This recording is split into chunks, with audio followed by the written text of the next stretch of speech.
giving praise and thanks for the good works of the Lord that's about to do for us. Thank you, mighty God. Open your mouth and lift up a voice to heaven right now and give him praise. This is the last Sunday for the month of July. God that gave us strength to see the first, the second, the third, and the fourth. He deserves your praise and glory. Someone lift up your voice and let God hear your voice. Don't give in thanks in silent, give in thanks with a loud voice. And every grave that have been closed against your finances must be open right now in the name of Jesus. Thank you and thank you and thank you and thank you. Jehovah will give you praise. In the name of Jesus. Lata barokotola gediat kalabara. Jugoro prande kaledos. Come and pray in the spirit. Rata babare kerado says. Prata karada kala. Magarato kolobre dedia. No matter what the enemy is doing, it does not matter.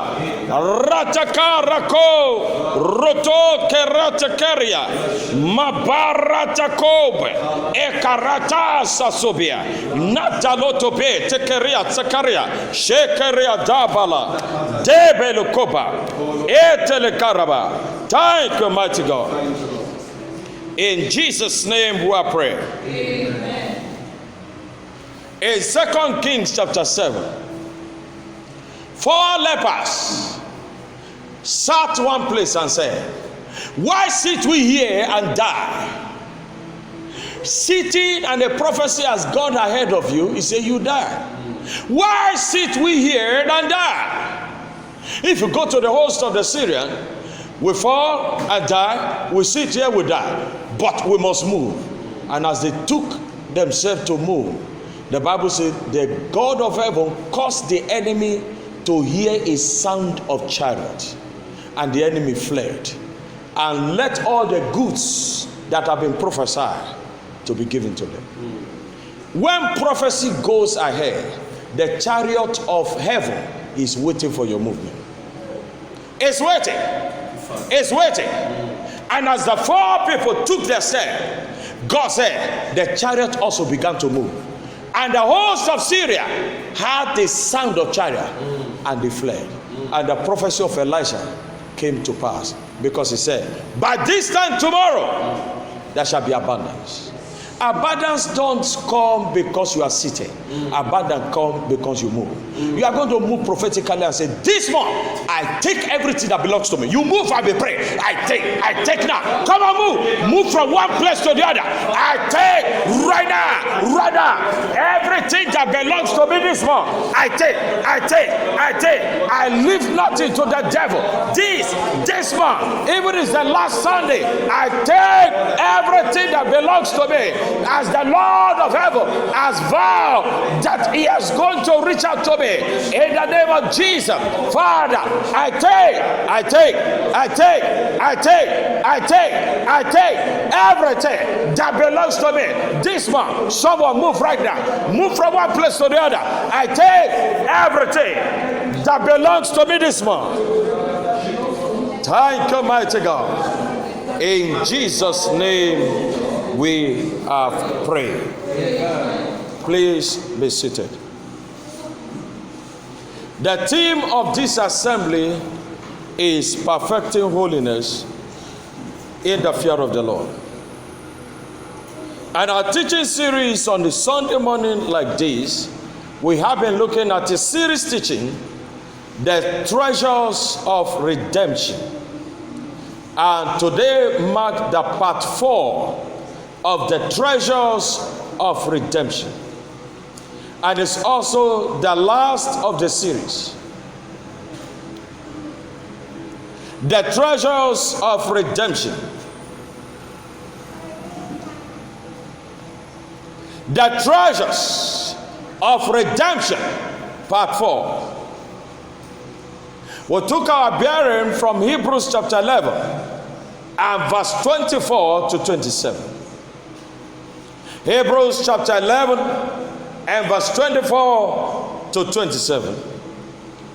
The Bible says, by faith, Moses, when he was come to years, refused to be called the sons of Pharaoh's daughter, choosing rather to suffer affliction with the people of God than to enjoy the pleasures of sin for a season.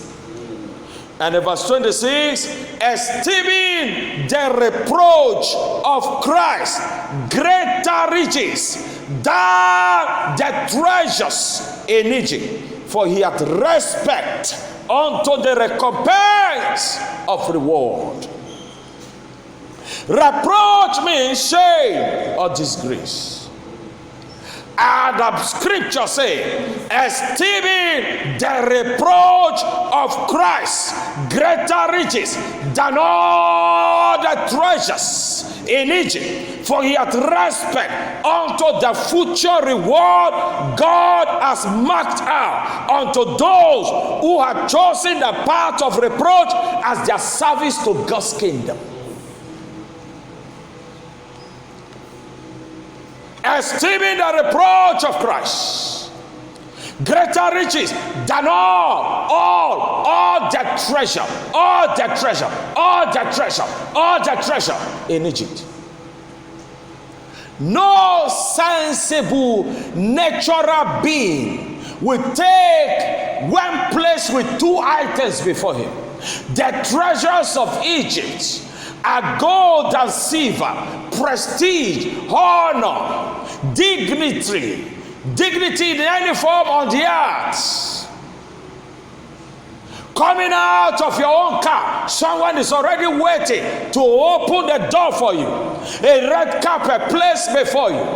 Every of the treasures of Egypt, and Moses looked at it, but he chose the reproach of Christ.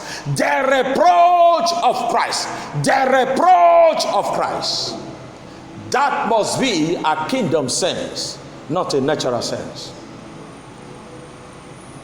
Exactly the third time Jesus appeared unto his disciples after his resurrection, and he came to them the third time.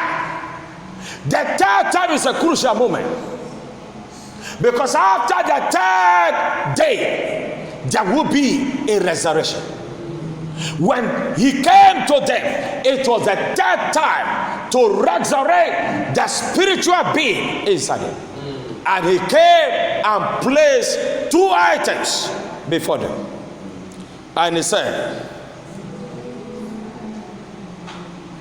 he placed self-gratification. Number one item he placed, self-gratification and kingdom service.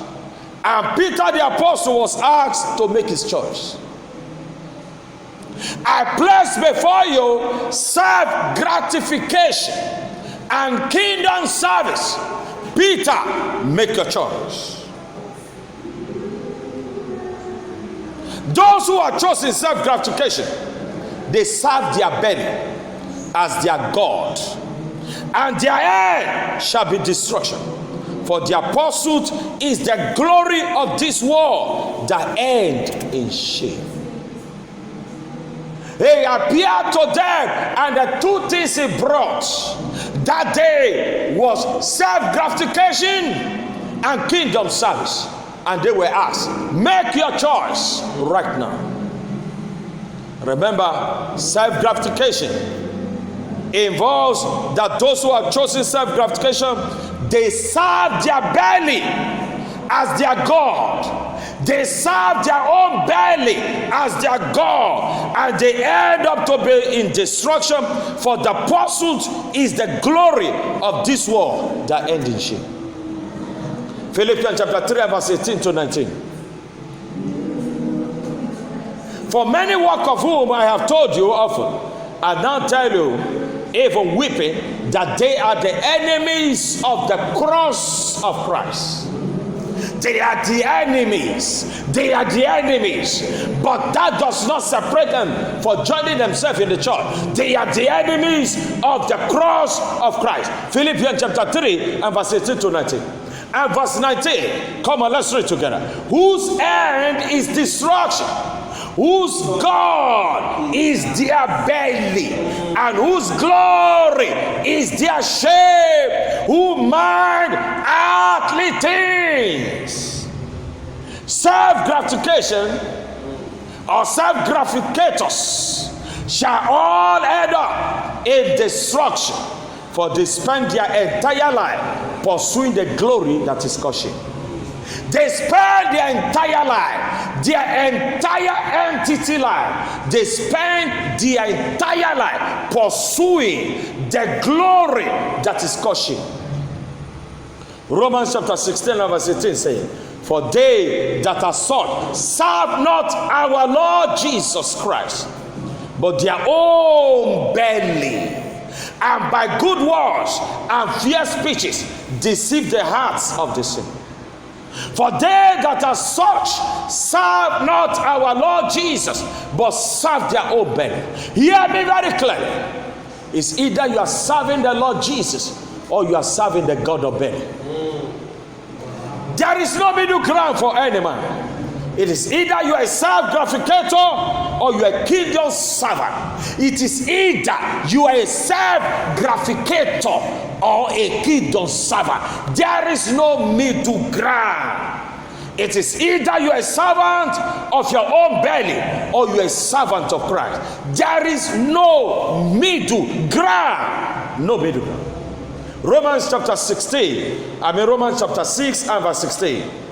Know you not that to whom you yield yourself servants to obey, he is servant. He is servant. To whom you yield your member, you yield yourself to obey. To obey, his servant you are. To whom you obey, whether or sin, unto death or obedience unto them. To whom you yield yourself servants to obey, his servant you are, to whom you obey. No middle ground. It is either you are a servant of your own belly or you are a servant of Christ. But if the servant of Christ, then you must feed Islam. If you are the servant of Christ, you are to feed Islam. You are to feed Islam. Demas, a follower of Christ, a follower of Jesus Christ, with Paul the apostle, he yanked off from the kingdom service to self-gratification and was lost to the world. Demas, 2 Timothy chapter 4 and verse 10. Demas, a follower of Christ, a follower of Jesus. He was in the company of Paul, pursuing after soul. He was a kingdom servant. But the time came, Demas saw the beauty of this world and yanked off from kingdom service and became a self-gratificator and was lost to the world. 2 Timothy chapter 4 and verse 10. For Demas have forsaken me, having loved this present world, and is departed unto Thessalonica. Those who love this present world against the new Jerusalem that God has reserved for the faithful shall be filled with vainglory of this world that ends in destructive shame. Jesus said to Peter, make your choice before me now. Make your choice. Self-gratification or kingdom service. Make your choice. And I ask all of you, Christians all over the world, wherever the voice of this assembly is reaching out to, I ask you, make a choice this morning, a self-gratificator or a kingdom servant. John chapter 21 and verse 14 to 19. I'd like us to read it together and see where Jesus has asked this question. John 21 and verse 14.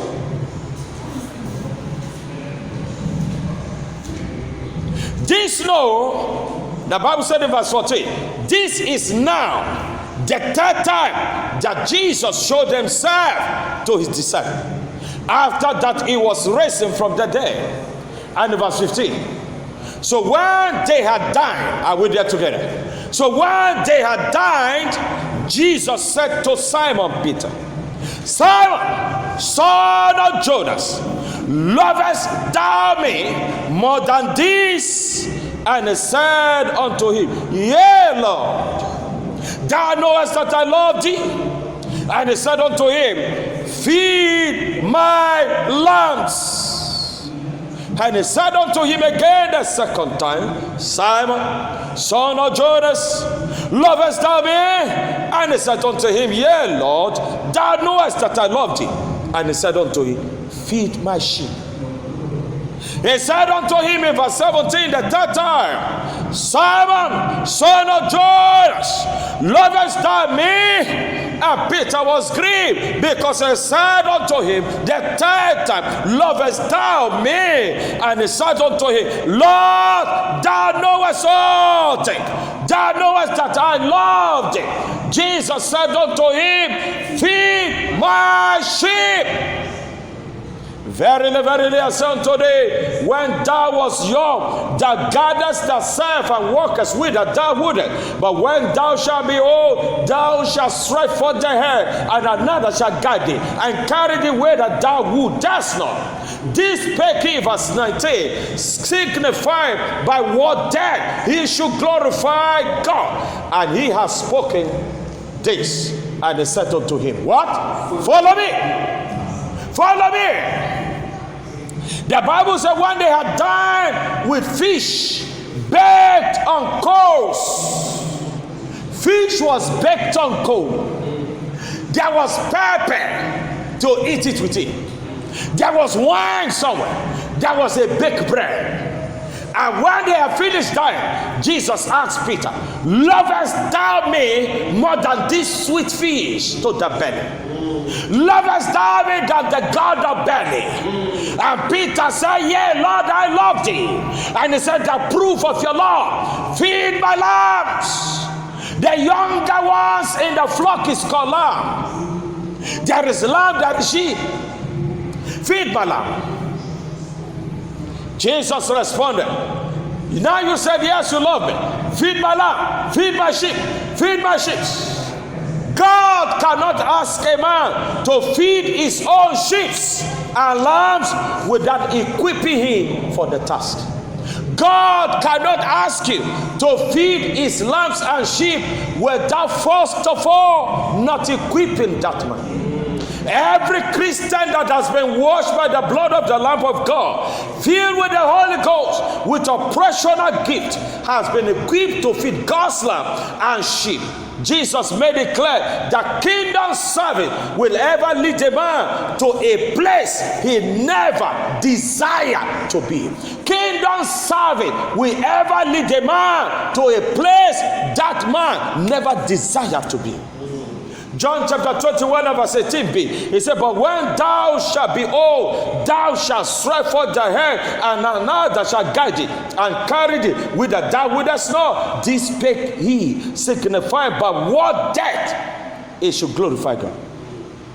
The life and death of a kingdom servant is absolutely planned by God to glorify heaven. This has nothing to glorify. These souls has nothing to glorify in themselves, but their lives and death only glorify God. Lovest thou me more than this? The proof of your love for God is for you to feed his lamb, feed the sheep, feed the sheep, feed the sheep, feed the sheep, feed the sheep. Now I ask you a question this morning. Who can your finger point to in this life that through your ministration they are set free? Who can you point to that through your administration someone was set free? Every single Christian is truly in grace to feed God's lamb and his sheep. And this was a choice Peter has to make.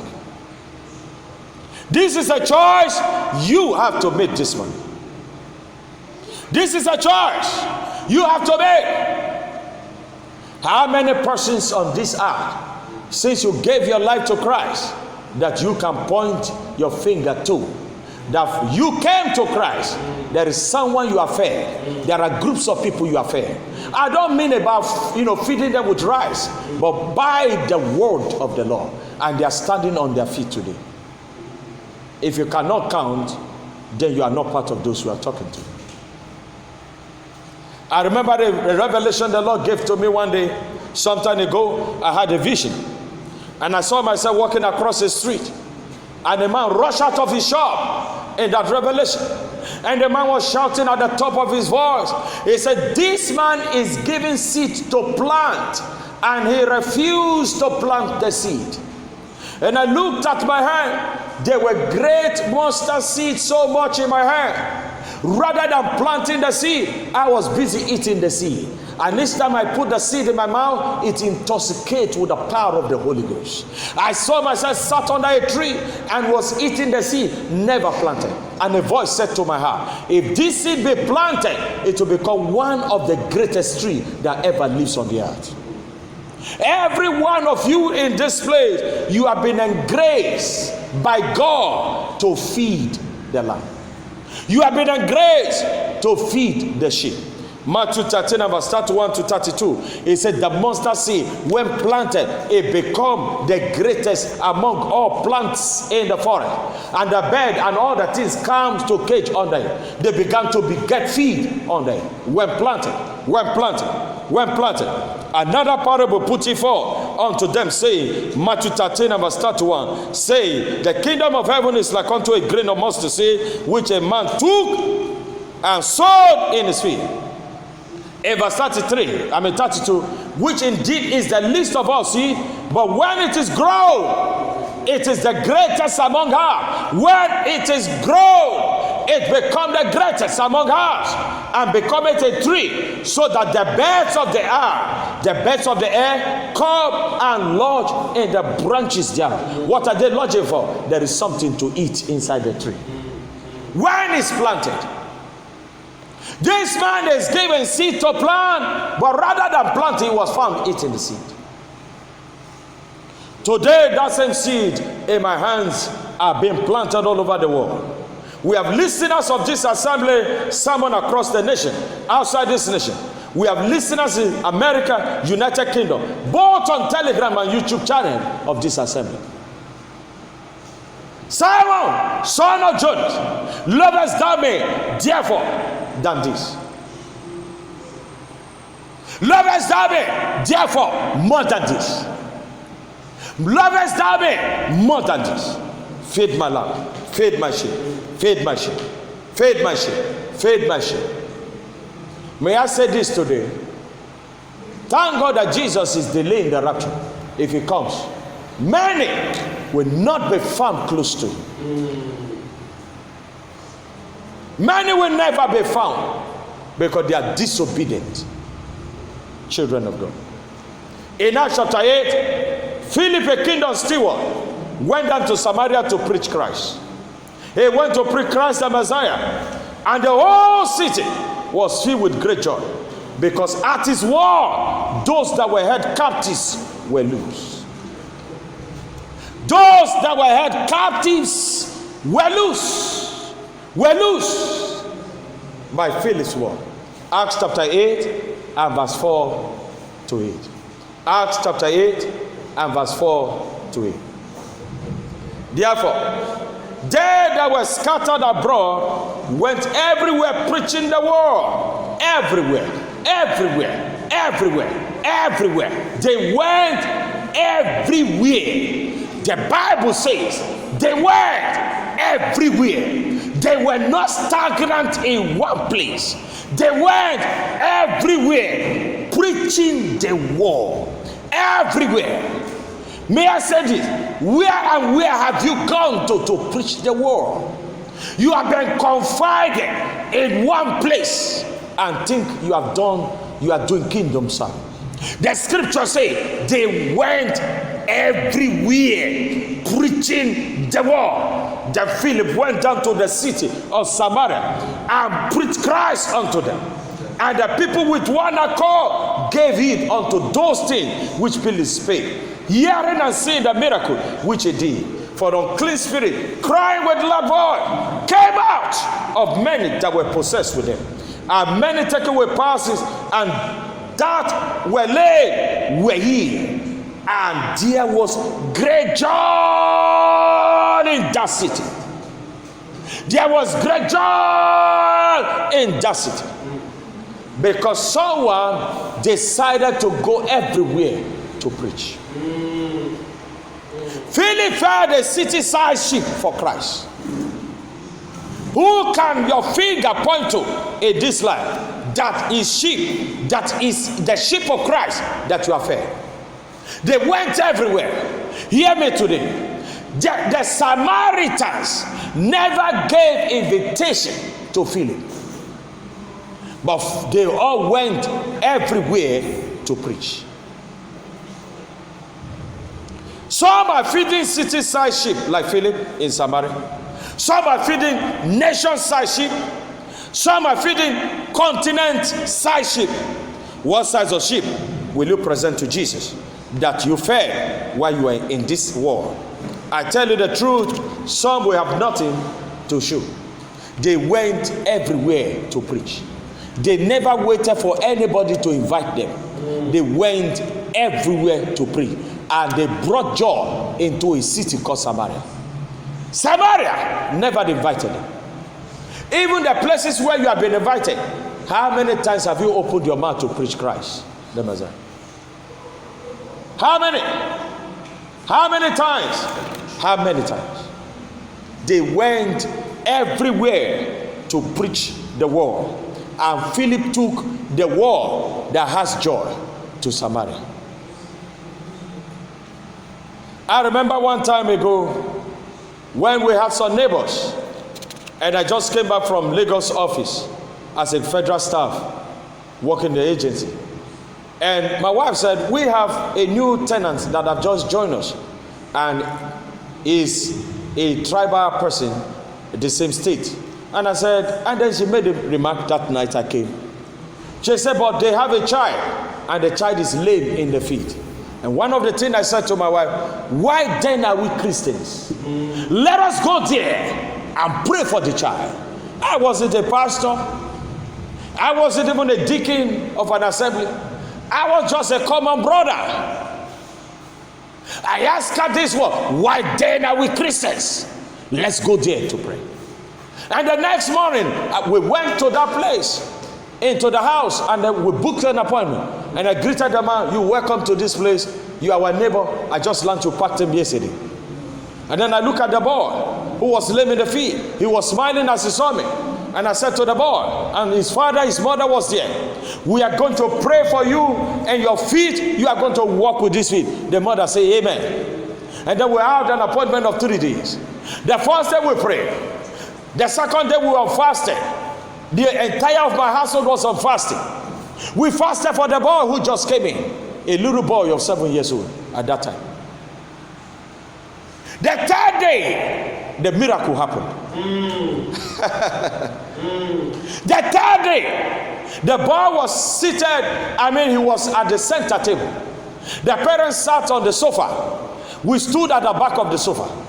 We knew the third day, that second day crossing to the third day, there was an attack we had. Spirit versus spirit was attacking the prayer. So we knew it was a winning battle already. So we got to the house and then we began to pray. We were praying. I was declaring the war. Some other person were praying in the spirit.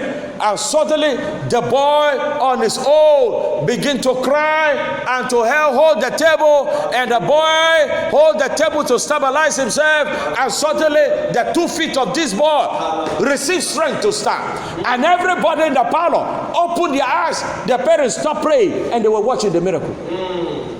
And that was how the boy stood in the midst of the parent. Unfortunately, that miracle lasted for 1 day because the parent was involved in the scandal of the boy's leg. After we left, they attached some things to the leg again and the miracle disappeared. But we proved to them, why are we Christians? They went everywhere to preach the gospel. Is this your feet? Has it gone everywhere? Hear me today. The dust of the feet of man, the Bible says, it shall bear witness against him or for him. The dust of your feet. And that's what Jesus said. When you get to a place and you preach the gospel, they reject you. He said, dust, the dust of your feet.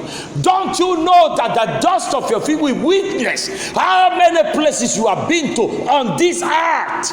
And the dust of the feet will be a witness that you have been to 60 million places. And how many places did you preach? Just one or two. You have been to 60 million places all over the life that you live, and you died maybe at 80. And there are 60 million places your dust, because your dust of the feet is recording. It's recording. It's recording. By scripture, it's recording. And then you have 60 million places where your leg has gone to. And they checked 60 million places. They went everywhere to preach. Where and where did you preach? And they saw only two. 2 out of 60 million. It will be a day of shame to others, and it will be a day of glory to some people. In the bus where you are traveling from here to Lagos, you found no opportunity to preach to someone. That's a place where your feet is going to. But you found no opportunity. Even the church flyer is never in your house. You can preach. Can't you share flyers to cover up? Because 60 million places and only 2 places you preach. They went everywhere to preach, and they entered a city called Samaria. There was great joy inside. How many persons will you point to that you have ever reached out to by the gospel? God is marking. These are kingdom treasures that we must know that God is marking. God is marking. Some are feeding, they are feeding city-sized sheep like feeding. Some are feeding nation-sized sheep. Some are feeding continent-sized sheep. What size of sheep will you present to Jesus? The only thing they can know when they check the heavenly record, your feet has always gone to places where to gossip and where to make a trade for the enemy. You are being an aiding aid to the enemy and not to God. You are being an aiding aid to the enemy and not to God. You attended a university. You spent 5 years in the university. You have never preached to anyone. God recorded it. You enter vehicles, both personal and both private. You have never opened your mouth to let anybody know about Jesus. I tell you the truth, except you don't open your mouth, there is always somebody ready to listen to you. I remember many years ago, while I was still working in the government, and I entered a bus going to Lagos. A bus. And I decided to open my mouth to speak. What did I even say? I said to a young man that sat next to me, I said, if this bus has accident, I'm the only one that will escape here. The boy was looking at me. A copper. And I said, because you are seated with me, you will escape. Because the chair is joined to the whole vehicle, everybody will escape. Because by a prophet they brought Israel, they came out, and by a prophet they can preserve. A prophet can preserve anybody. And I said, because I'm seated here, I have not finished. And I told him, I said, my angels are already outside. They are not inside the vehicle. They are flying along with the vehicle. I have not finished speaking. The tire of the vehicle just gave way. Bula! And the driver said, this vehicle is the first trip. This vehicle just came from America. It has not gone to any trip. The tires were new. The engine new. Everything new. He said, we are the first passenger. The man was wondering what was going on. And then the boy looked at me. You must be a mysterious woman. I preached Christ from Gwagwalada. We got to Ibadan, to this young man. And funny enough, I never knew that the young man was a Muslim. The 2 persons that sat with me at that seat, they were all Muslim, and I didn't know. The Bible said they went everywhere. The Bible didn't say they were selecting people to preach to. And when we got to Ibadan, the young man said, you are about coming down. Won't you pray that prayer with me? I said, which prayer? He said, the prayer you told me about. Okay, can I go and pray the prayer by myself? I said, you cannot pray by yourself. No prisoner can, bail himself out of prison. You will need somebody who is free outside to come and write a bail for you. I have to pray for you. So I got outside to carry my bag. I was waiting for the man to beg me to pray because he saw the mysterious power of God. He said, please pray with me. And as they were opening the boot of the car, I led him to Christ. A copper, a Muslim copper. And I said, when you get home, lead your other siblings and your parents. He has been led. He was glorifying God as they were going. 2 of them were Muslim. They went everywhere to preach. You have gone everywhere. You have never preached. You have never preached. 5 years in university, wasted years. Never preached to anyone. 30 years in service, in the government service, never preached to anyone. You are 69. You are holding stick coming to church. Never preached to anyone. You are about to go to the grave. Never preached to anyone. What sheep will you present to Jesus? He came out of the grave, and the 3rd day he said, feed my sheep, feed my lamb, feed my sheep, feed my lamb, feed my sheep. You have never done any of this. God is watching. How to partner with God in this kingdom? Quickly. How to partner with God in this kingdom?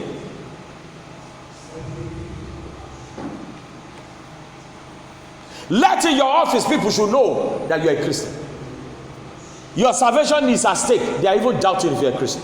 How to partner with God in this kingdom? Number 1, let your life be a sacrifice unto God. Let your life be a sacrifice unto God. How to partner with God in this kingdom? Let your life be a sacrifice unto God. Your life. Romans chapter 12 and verse 1 to 2.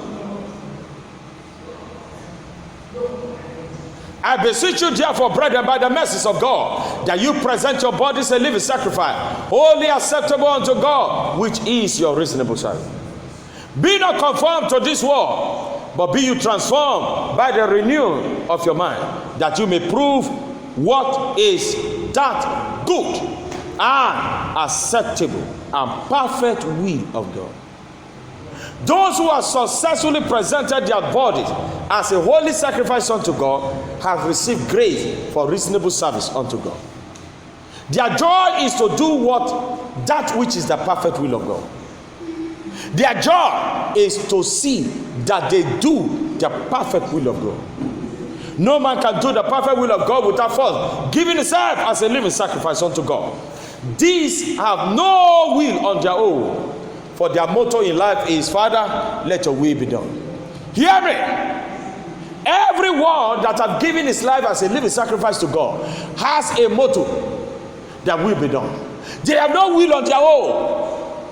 Hear me today. If you are still a believer and you still have a will on your own, you are yet to be a living sacrifice to God. When all the container of your will is empty, you have emptied the container of all your wills, and what you fill the container newly with is, Father, your will, Father, your will, Father, your perfect will, Father, your will. And then you are a living sacrifice unto God. Sacrificing your will and taking the will of God is what makes you a living sacrifice. You have sacrificed every bit of your will, and the will you have now is the will of God. Then you become a living sacrifice. When you still have one dot of your will inside you, you are yet to become a living sacrifice. How to partner with God in this kingdom? Let your life be a living sacrifice. And you can't be a living sacrifice with a human will still existing inside you.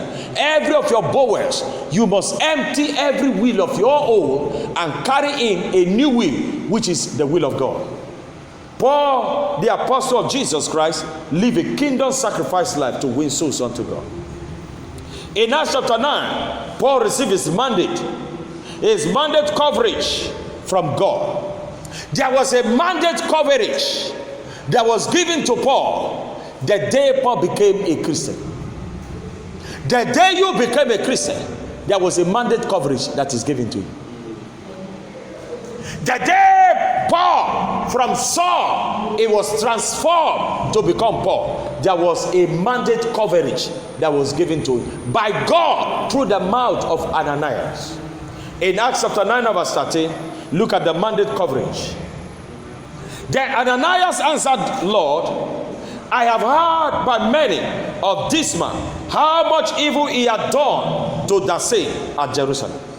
But the Lord said unto him, Go that way, for he is a chosen vessel. Now look at verse 15. He is a chosen vessel unto me, to bear my name, how many places? Before the Gentiles, the kings, and the children of Israel. That was the mandate coverage of Paul, where God will judge him, where the sole of his feet must get to, because the dust of his feet will bear witness against him. And God gave him a coverage mandate, and he said, it's a chosen vessel to bear my name before Gentiles, before kings, and before the children of Israel. And in verse 16, for I will show him how much great things he must suffer for my name's sake. How much great things he must suffer. Hear me today, saints of God. If God appears to you today and speaks about his mandate he wants you to cover, and then he said, there are things you are going to suffer for him, will you carry that same mandate? I'm asking you, church, will you? Because a suffering has been attached. I will show him how much great. The Bible says, how much great things he must, a deliberate must suffer for my name's sake. You have a mandate to cover. Your feet must get to the Gentiles. Your feet must enter the king's palace. Your feet must get to the children of Israel, and the headquarters of the children of Israel is in Jerusalem. But there must be a great thing you must suffer for me. Will you still go for that mandate? Will you? Every child of God wants bread and butter. But God said to this man, your coverage mandate is Gentiles, kings, and children of Israel. But there must be a great things you must suffer for. There must be. And look at what Paul did. He received the mandate with the suffering altogether, and was busy doing what God has asked him to do. Now in Acts 21, the great suffering which God promised Paul was to come, and it was revealed by the Spirit of God unto few believers. And many tried to discourage him, not to obey God. Prophecy upon prophecies. Prophecy was coming. But this man knows where his divine mandate coverage was. Prophecy was revealing to him that your suffering is about to come. And people were telling him, you have to disobey God now. And Paul said, I'm not willing to disobey God. I'm even willing to die for his name's sake, even in Jerusalem. And there the Bible told us, Paul went. And as he went, passed through the suffering, he was able to fulfill the second two mandate that was left for him. He was busy preaching to the Gentiles, but two things was left for him. He was yet to cover the mandate of the kings and the mandate of the children of Israel. But in between these two, to fulfill the three, to make it the third, there must be a suffering he must cross. And that suffering is where many Christians have turned their backs to God. The prophecy came, but the prophecy was to say, Paul, you have been busy going to the Gentiles where your mandate covered. There are two out of the three mandates, the kings and the children of Israel. But in between these two, there is a suffering you must go through. And prophecy came. And people say, Paul, don't go. We don't want to lose you. Paul said, I have two. I fulfill one, remaining two. How do you want me to be a failure? 2, you score 1/3. Is that a good mark? And Paul said, I'd rather die than to score 1/3. The day you make your choice, that God has given you a coverage of your mandate, and you say, any devil that wants me to score 1/3, I'd rather die than to get there. Then you discover that you will not die, you will fulfill it. Acts chapter 21 and verse 4 to 13. Very fast. Let's see how this man fulfilled the divine coverage of his mandate. Acts 21 and verse 4 to 13. And in verse 4, and finding disciples with tarried there 7 days, who said to Paul through the Spirit that he should not go up to Jerusalem. But Jerusalem was part of his mandate.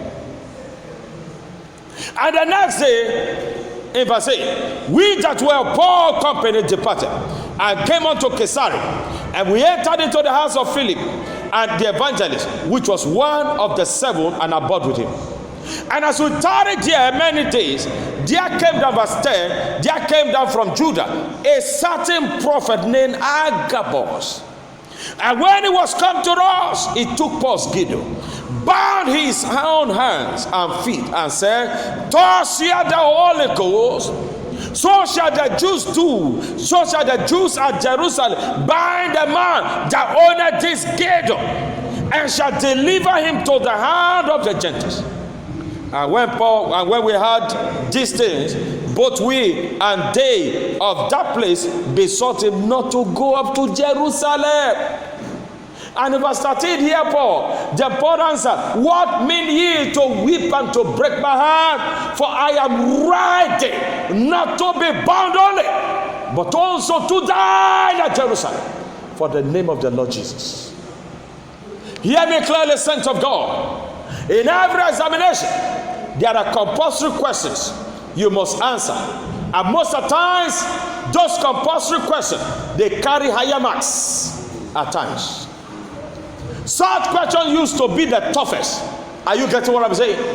Those compulsory questions in the course you are offering in the university that they wrote compulsory, they used to be the toughest, and they carry the highest mark. They carry the highest mark.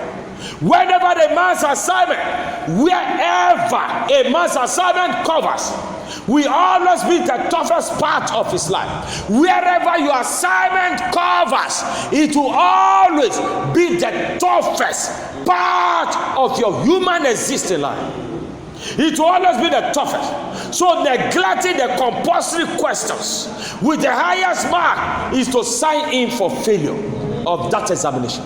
Neglecting the road, answer 10 questions, and 5 is compulsory, and those 5 used to be complex.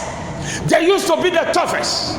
So neglecting the toughest is to sign in for failure.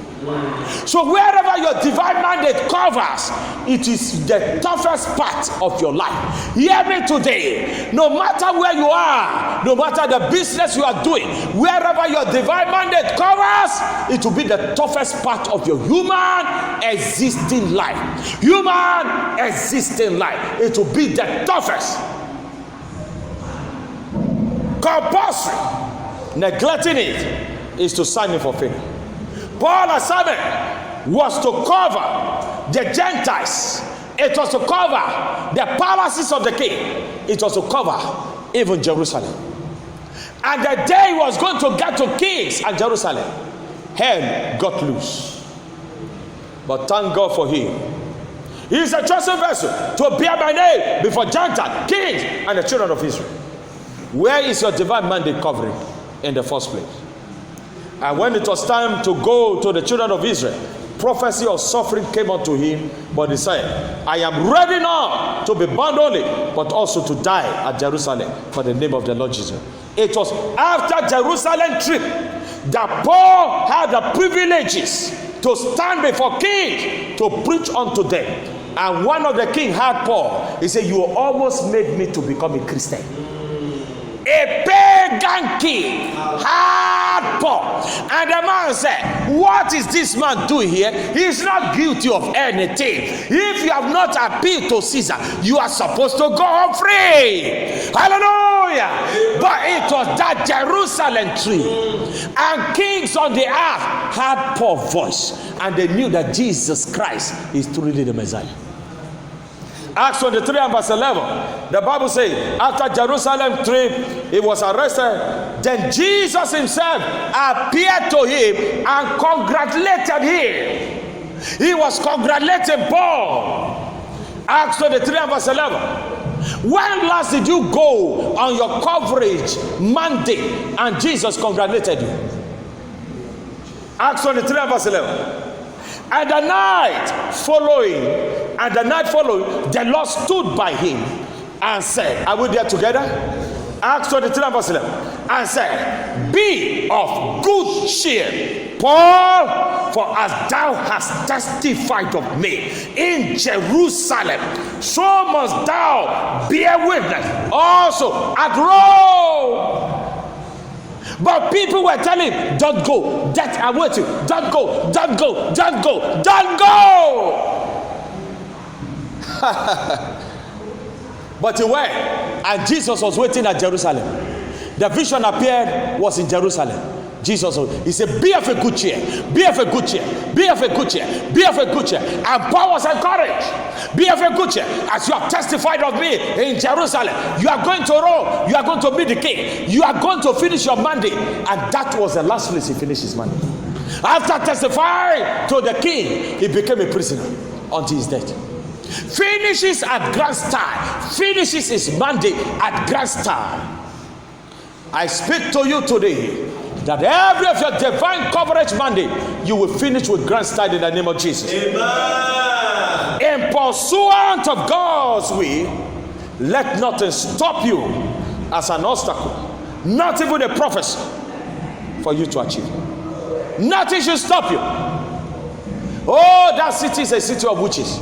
Yes, that's the reason why God chose you, because he has given you an armory against witches to go there. Nothing should stop you. I read in God's General, John G. Lake went to Africa to preach the gospel. And why he went to preach his divine mandate. He came back one day and met his wife has died. There was no discouragement. She had died of disease. Loneliness and disease killed her. But the man was not discouraged. He finishes the race before he left.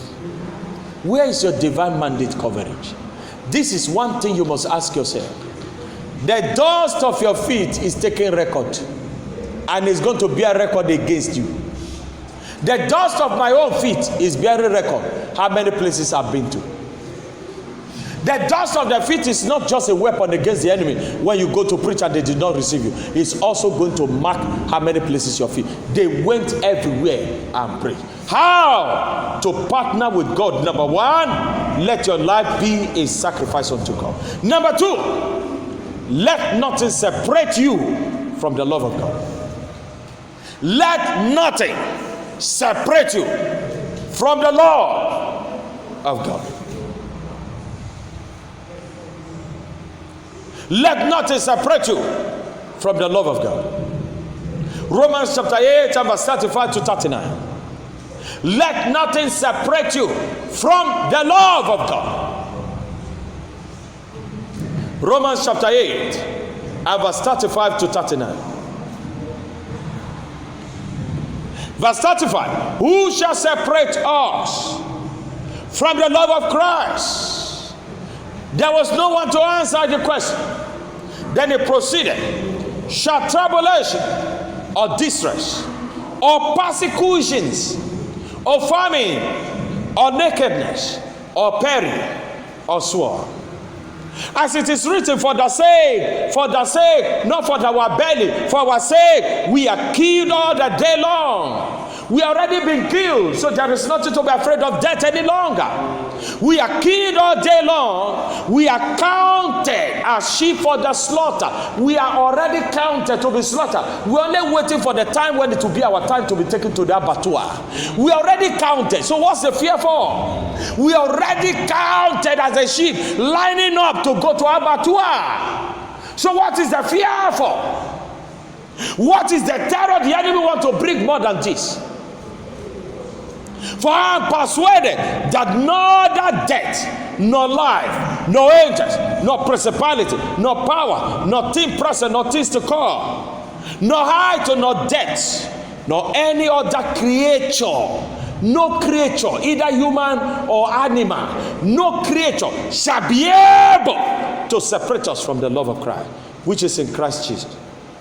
But look at this. Ananias and Sapphira were separated from the love of Christ.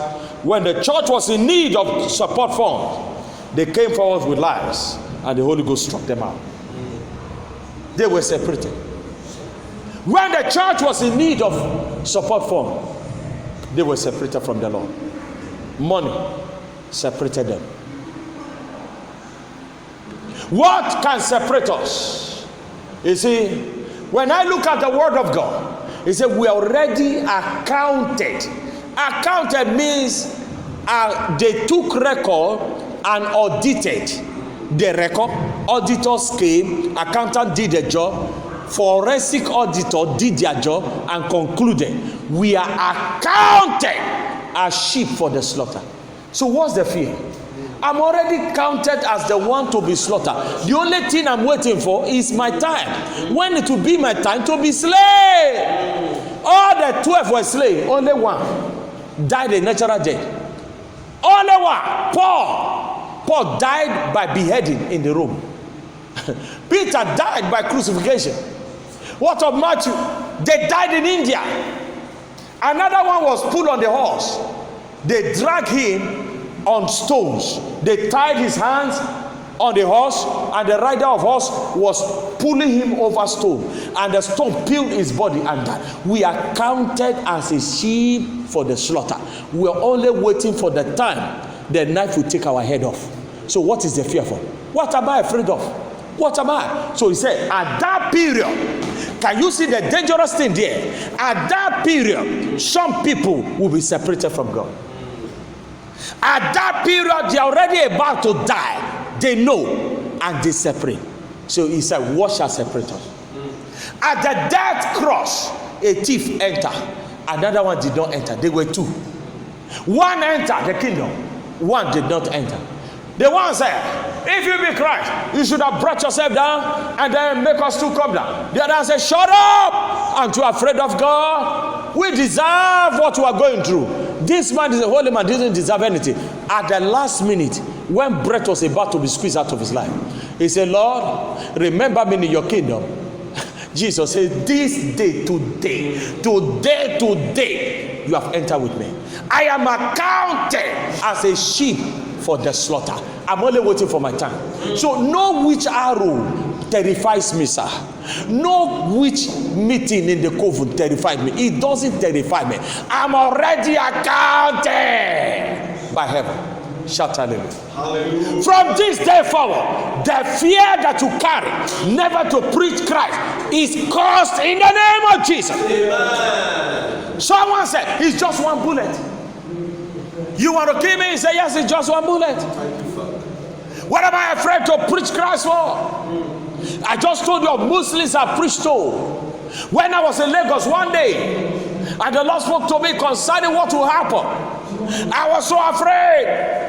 And I went to stand in one junction in Lagos on Saturday, early in the morning. And I stood like a man who was confused looking for direction. And I was asking everybody, excuse me, so you think I want to ask you of where is going, which road leads to Obalinde? Yeah, I'm not asking of any Obalinde. Excuse me, and then I engaged them in conversation. And I preached Christ within 3 minutes at a standing. I remember one young man, after I preached, I asked him to give me his hand to be led in Christ. He has given me his hand, he was repeating what I was saying. Then he came back to his senses. He said, but I'm a Muslim. I said, it doesn't matter. They went everywhere to preach. He gave me his hand, he has received it. He finished the prayer. I got to one house. I saw a widow, a woman whose husband just left her, not knowing how. As I got to the house to preach to her, she was crying. She was weeping uncontrollable. I brought the joy of the gospel to her in a house. You have neighbors, you have never told them about Jesus Christ. The dust of your feet is your witness. The church is not going to be witnessing the dust of your feet. Rise upon your feet right now.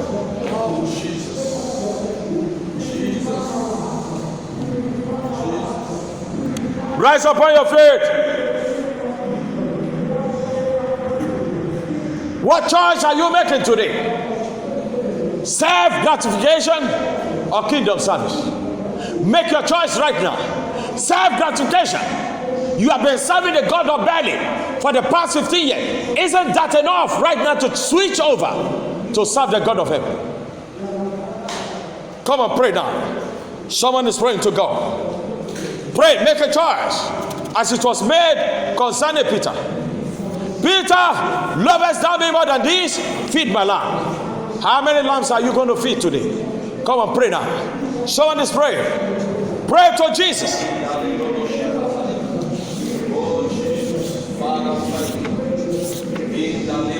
Mogoro to Sanga. Olades, Kerebos. Make a choice now.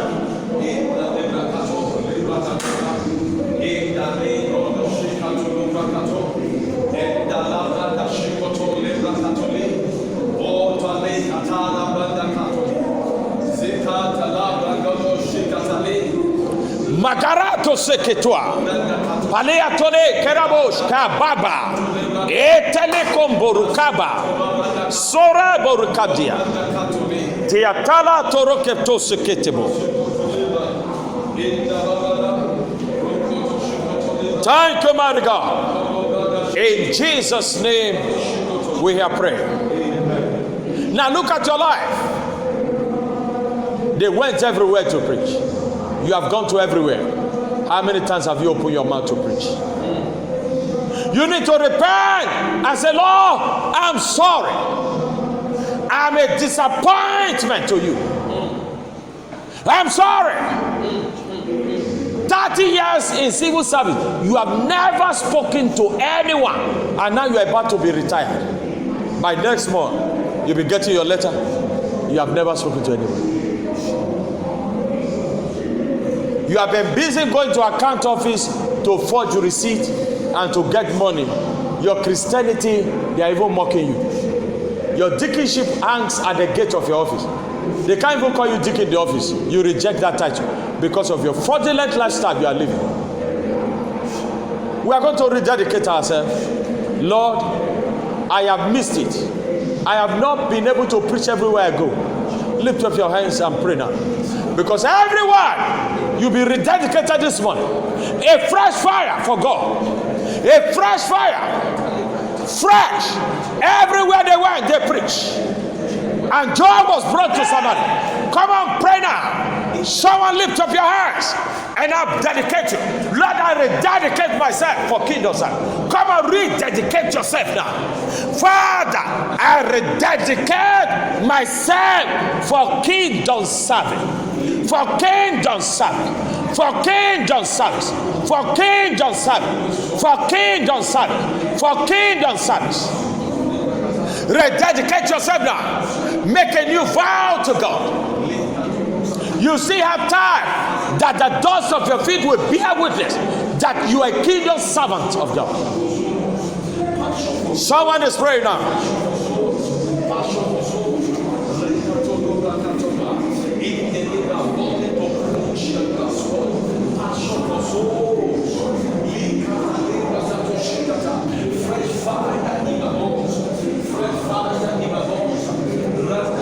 Thank you, mighty God. In Jesus' name we have prayed. I can hear you, amen? Amen. Lift up your right hands up, everyone.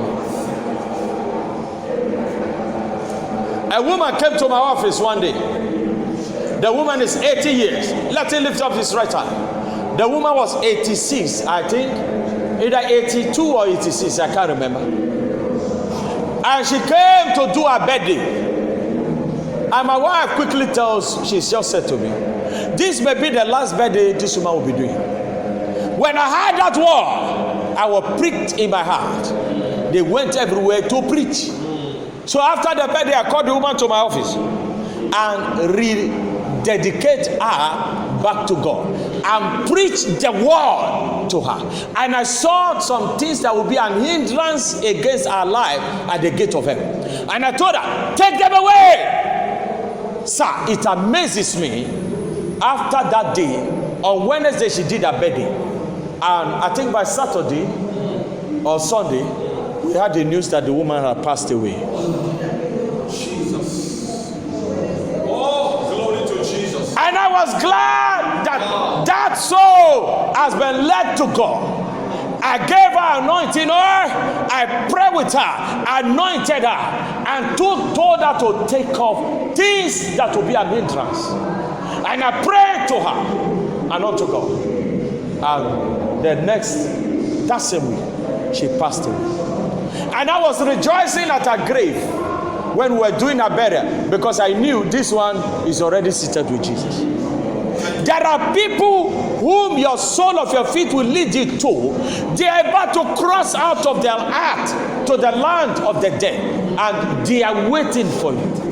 And they are waiting. They have been waiting in vain. Lift up your right hand. I decree fresh dedication to kingdom service right now in the name of Jesus.